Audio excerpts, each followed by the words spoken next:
The story begins with a girl named Asha, who narrates her own tale. She recalls the terrifying day 5 years ago when the tsunami struck. The entire city went underwater, millions lost their lives, and families desperately tried to save each other, but most failed. Only a few managed to survive by climbing onto the rooftops of tall buildings, and Asha was one of them. Heartbroken after losing her loved ones, she somehow kept going. For the past 5 years, she has lived alone inside a broken-down building in the middle of the drowned city. No one else remained there, just her. One day, Asha goes up to the rooftop. She has collected rainwater, which she carefully boils before drinking or making coffee. After that, she pulls out a hidden radio, listening to songs that bring her a little comfort. Around her stretches the ruined city, lifeless buildings sinking into the water. Her biggest challenge is finding drinking water. If the rain doesn't fall, survival becomes nearly impossible. She filters water through cloth, squeezes it into containers, and hides it carefully, knowing looters roam the city, ready to steal anything they can.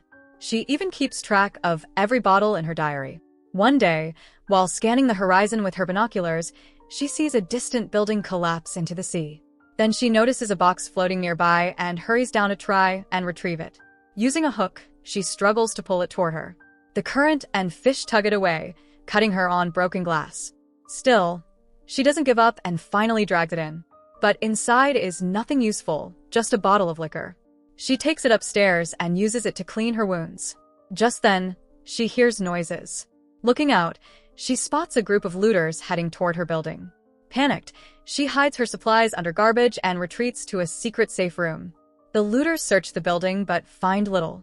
One reckless boy fires his gun randomly, the sound echoing through the walls, terrifying Asha. Shaken, she drifts into memories of her little sister, wishing she could go back. Eventually, the looters leave, and Asha, drained of strength, falls asleep.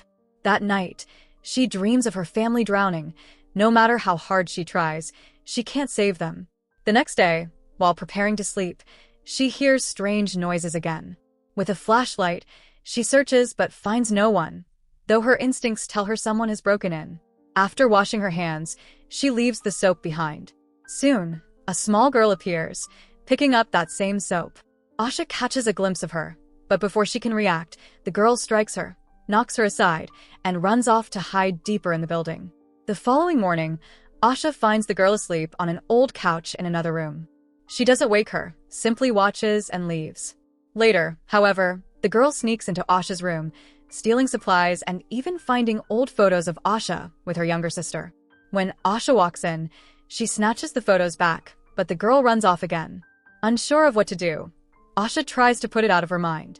Still, pity grows in her heart. She cooks noodles and brings them downstairs for the girl, thinking she might not have eaten in days. At first, the girl refuses, but after Asha leaves, she eats every bite. The next day, as thanks, the girl returns the stolen supplies. Sitting together, she copies Asha's way of eating noodles, making Asha laugh for the first time in years. That night, Asha makes her a bed nearby. The girl cries, saying she misses her parents. Comforting her, Asha finally speaks. "Don't worry, child. We'll find your parents." The girl responds, revealing her name is Hai. The next morning, Asha and Hai play on the rooftop. By accident, Hai removes the tape holding the door lock, trapping them outside. Asha panics, but Hai cleverly uses a wire to pick the lock open. Asha is relieved but warns her. "This place is set up carefully. Don't touch anything without asking me, and above all, don't make noise. Looters will come." But Hai insists, "We can't stay here forever. It's too dangerous." Asha refuses. Later, Asha notices her family necklace is missing and suspects Hai. Hurt by the accusation, Hai angrily packs her belongings and moves into another room without saying a word. The next morning, Asha noticed that Hai was wasting precious drinking water to wash clothes. She had also ruined a few more things.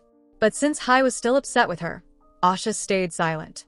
That night, while asleep, Asha was shaken by another nightmare. She dreamt of the tsunami again, how the water had rushed into her house, how terrified she was, running desperately to escape. The dream was so real that she woke up screaming. Hai rushed to her side, comforting her, and in that moment, the silence between them finally broke. Asha explained to Hai the rules of survival in this place. Water must be separated. One supply for drinking, another for washing. She warned her to stay away from electricity and to always keep the radio volume low, because loud sounds could attract looters. Curious, Hai asked about a certain locked room. Asha only said a horrible smell came from inside and warned her never to open it, without explaining further. The next morning, Hai listened to the radio.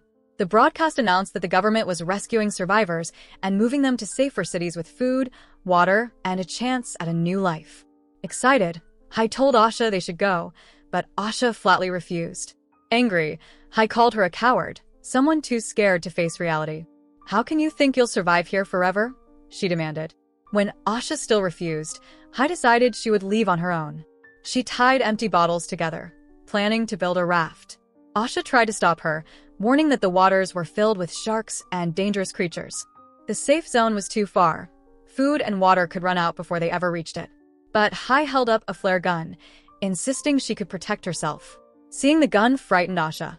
She quickly snatched it away, warning, "Don't ever fire this by mistake. If the looters see it, they'll come immediately." Her harsh tone upset Hai, but soon Asha softened, apologizing and explaining gently, "I've tried to leave this place before, many times. I never succeeded." Memories from her past came flooding back. She remembered how her parents always favored her younger sister, giving her the best of everything. The constant favoritism had filled Asha with jealousy and resentment, causing endless fights. Finally, one day, she decided to leave home. But as she was walking out, her little sister tried to stop her. That memory still haunted her, especially the guilt of not saving her when the tsunami struck. Back in the present, Asha found her necklace lying broken on the floor and realized Hai had never stolen it. Overcome with shame, she apologized. The next day, heavy rain fell, and they collected plenty of fresh water. This time, even Asha admitted it was no longer safe to stay. She agreed to leave for the government safe zone, and together, they began building the raft. In another flashback, we saw Asha with her little sister on the day of the tsunami. Chaos all around, people running in terror. Asha was devastated that she couldn't save her. That guilt still weighed on her, but now she found comfort in Hai, who felt like a second sister. The next morning, Asha gave Hai her necklace as a gift. After days of work, their raft was finally ready. Just as they prepared to leave, Hai accidentally turned the radio on. The sound drew looters straight into the building. They rushed to hide their supplies. Asha shoved Hai behind a wooden wall and hid herself inside the foul-smelling locked room. The looters stormed in, tearing the place apart and grabbing whatever food they could find. Soon, they discovered Hai behind the wall and dragged her out. She screamed for help, but Asha froze with fear. The looters smashed the raft and advanced toward the locked room. Memories of her sister flooded back, her cries, her drowning, and how Asha couldn't save her then. This time, she swore she would not fail again. She stepped out, flare gun in hand, and shot one of the looters. Grabbing Hai, they escaped into another building. There, Asha set a trap with the radio. When a few looters followed the sound, she ambushed them, fighting fiercely and killing them all. But their leader still had Hai. He sent more men after Asha, and that's when the truth about the smell came out. Inside the locked room were piles of corpses.